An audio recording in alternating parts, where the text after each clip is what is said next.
Barashit bara Elohim et hashamayim va'et haaretz. Opening lines to the Hebrew Bible. Wanted to make a short video here and just introduce you to the idea of BHQ, Biblia Hebraica Quinta. A lot of people who know Hebrew know about BHS, Biblia Hebraica Quinta. Not many people know yet about BHQ, partly because it's not fully published yet. There's some 7 or 8 volumes of 30-ish volumes that are supposed to be coming out that have been published. And to get access to them is a bit expensive right now. What you're seeing in front of you here is a software called Accordance. Accordance is not a great piece of software, but it is the best at what it does. The interface is a little bit clunky and the learning curve is a little steeper than I care for. Really, I would love to see it just updated to be a web interface in general, so it could be used on more platforms. As it is, I have a whole machine that's an old Mac machine running it because it does not run properly on Linux, and it's easier just to dedicate an old Mac machine to running it than to try and get it to run on Linux. Doesn't say much about the development of the software. It does run on Windows as well, but in there you can get access to the BHQ if you pay for it. The cost is a few $100s. And that's only, of course, those portions that are published today. But the way BHQ is structured, it makes a lot of sense to have it digital rather than physical. I have my physical copy of BHS that is a prized possession that I've had for decades and is well loved. But one of the things that anybody who's read BHS knows is that it gets into the apparatus where you can discuss and read about textual variants in the Hebrew Bible, and you have to have a book to understand the book. For some reason, everything needed to be written in Latin, and they had to use very obscure siglia, which are fancy, weird-looking letters to signify everything. And they had to have this strange alphabet combined with verse number to send you to an apparatus at the bottom of the page where everything was basically written in this strange code. And you spent as much time learning to decode the apparatus to get something useful out of it as you did anything else. And then once you decoded the apparatus, you were often still left with a dozen questions of how did they arrive at these conclusions? You would get things like proposed change to such and such. And you would not really understand any of the reasoning behind the proposed. So what they did with BHQ is they realized that, well, they can actually print it as long as they need to. And so that space in the book wasn't really a real constraint. They added a lot of things. One thing they added was a complete copy of the Masorah, which is the notes of the creators of the Masoretic text. There's different kinds of Masorah. I'll maybe do a video shortly explaining those. But all the different types of Masorah are included in this. They rearranged how they did the notes entirely so that it just simply references the verse number that you're working on and has a nice unified format so that they can put short notes again on the page with the text, but then they have an appendix where they actually will expand upon important notes and actually discuss their reasoning. And so here with the first verse of the Bible, we all know it. In the beginning, God created the heaven and the earth. And there's a couple of different translational ideas behind that. But here we have an example of what this looks like.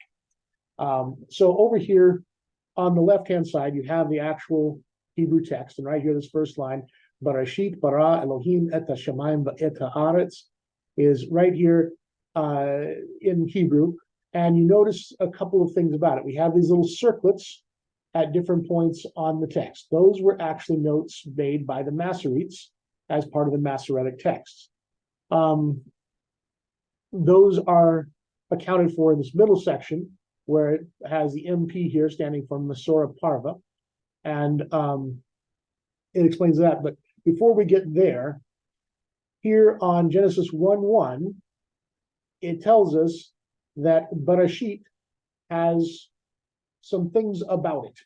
And this little plus right here If you look at the bottom there, you see as I mouse over, it says denotes a case receiving further discussion in the commentary, which is that appendix I mentioned. Then the little dot here marks the end of a case in the apparatus. So that's it. So it doesn't tell you anything here in this part other than there's something in the appendix about this. That's because there's nothing really that controversial about the word barashit, except there is. There's no variant readings of it, I guess is what I should say. But you come to the apparatus here, and it explains to you that the syntax of Genesis 1 through 3 has been a matter of dispute from time immemorial, giving rise to much theological debate. And then it gives you some references here. This is huge because the BHS never spoke to you in like normal English like this. And so this is great stuff. And it mentions here that the apparatus entry for Barashit in BHK 3 and BHS, which were former versions of this, is as follows. And they give us here in Greek saying that the original was Barashit or Barashat.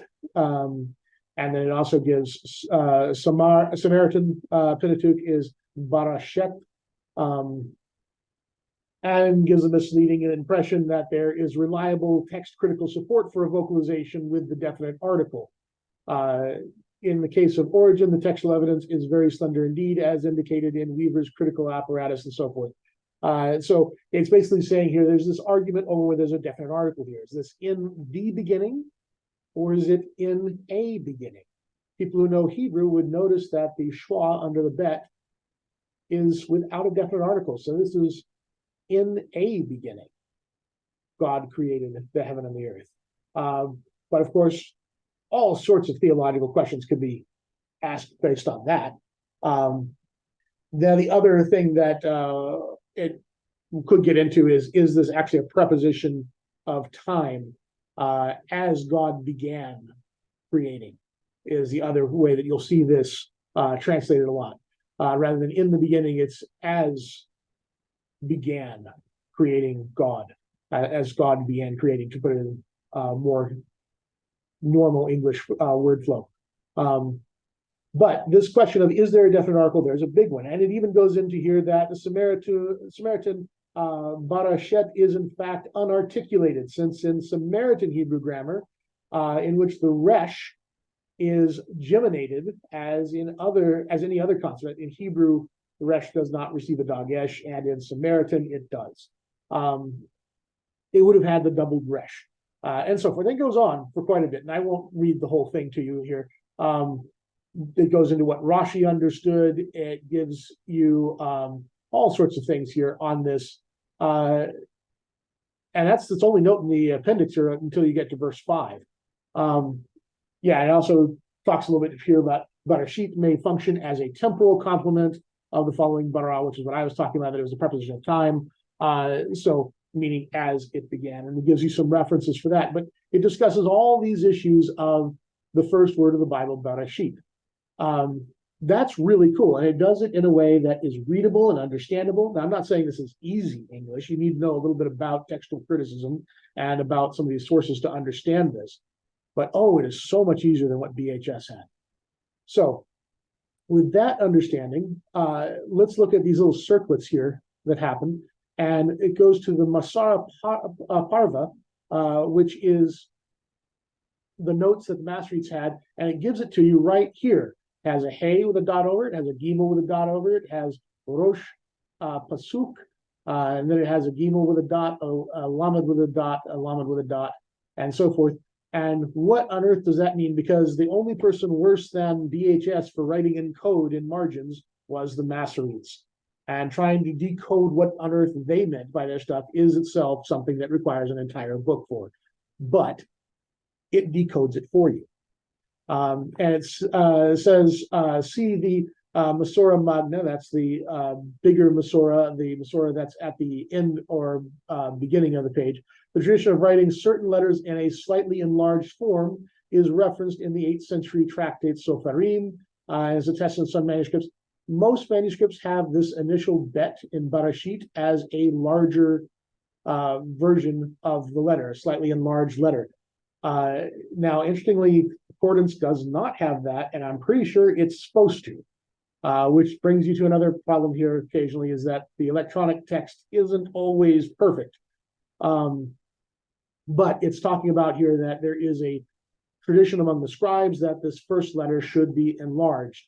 And it gives some background here of where these enlarged letters are and what places that they show up in. And then also talks about the Masora Leningratis, the Leningrad Codex, which is referenced here by M within a superscript L, that it appears to have been re-inked, maybe by a later scribe, causing it to appear enlarged.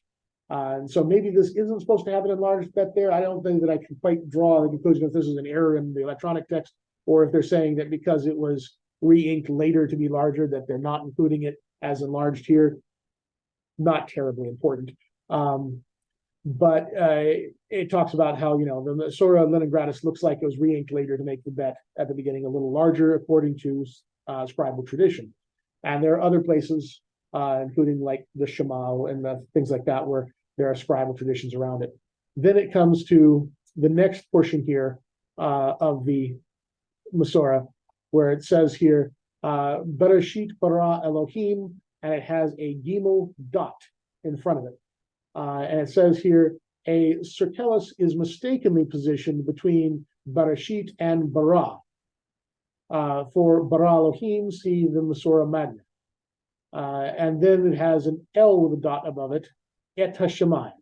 L means that the occurrence happens only once in the entirety of the Hebrew Bible. And the commentary here says this phrase actually occurs 17 times, but it is only here that the accusative particle et has a tsere rather than the more traditional segol. So that's why it is unique here.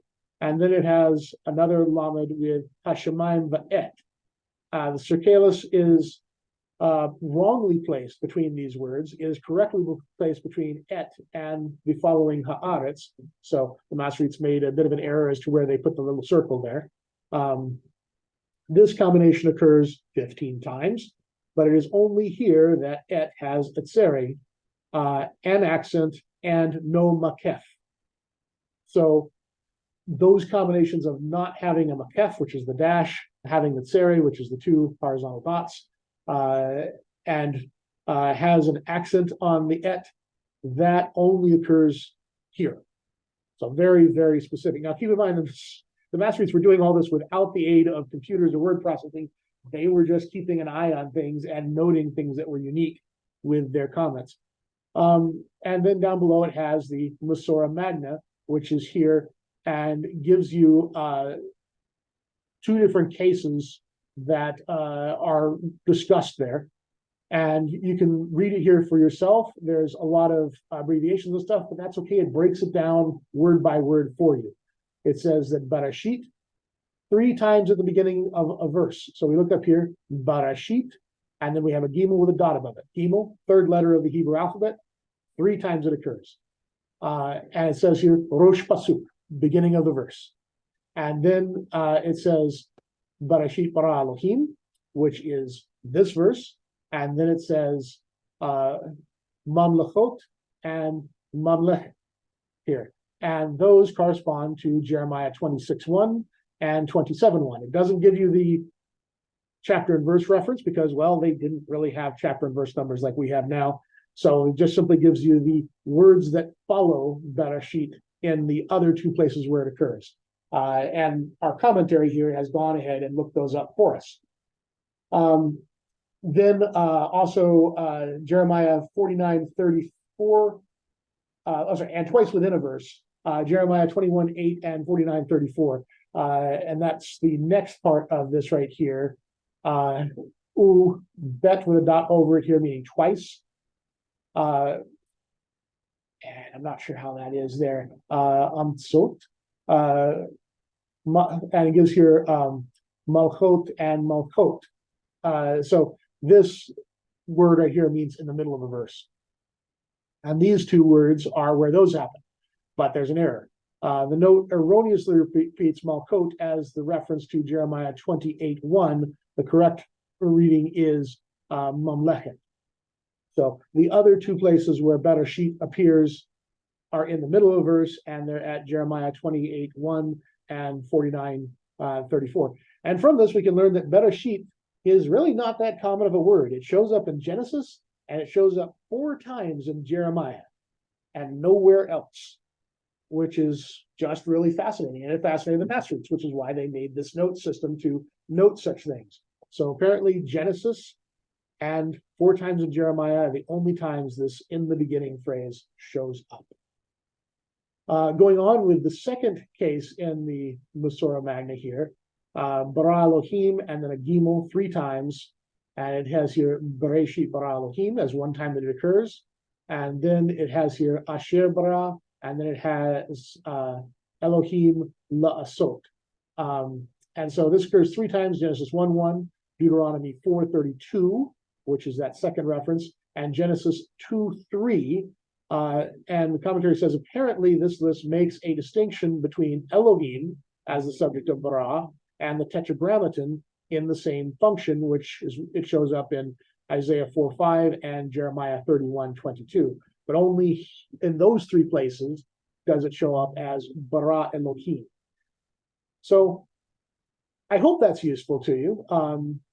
We go on now to verse 1.2, and there's all much more we've talked about in there, but I just wanted to introduce to you the idea of what is in BHQ, how it looks, and how you can view it on Accordance right now today.